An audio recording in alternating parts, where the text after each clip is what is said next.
আজ অনেকদিন পর সূর্যের দেখা পাওয়া গেছে। তাই ভাবলাম আজ মেয়েকে নিয়ে একটু বেরোবো। আজ স্যাটারডে, ওর স্কুল ছুটি আছে। তাই সকালবেলা উঠেই সমস্ত কাজ সেরে নিয়ে ব্রেকফাস্ট করে ওকে নিয়ে বেরিয়ে পড়েছি। এখনকার দিনের বাচ্চারা ওই পার্কে গিয়ে, মাঠে গিয়ে খেলার সেরকম কোনো সুযোগই পায় না, তাই না বলো? আমরা যখন ছোট ছিলাম আমরা কত খেলতাম।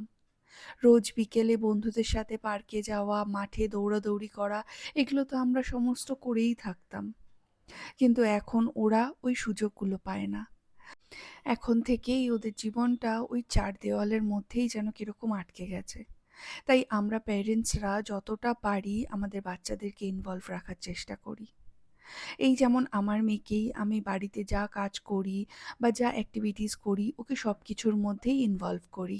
সে গার্ডেনিং হোক বা ওয়াশিং মেশিনে জামা কাপড় দেওয়া বা ঘর মোছা, আমি যাই করি ও আমার দেখে দেখে সেগুলো সমস্ত কিছু করতে চায়।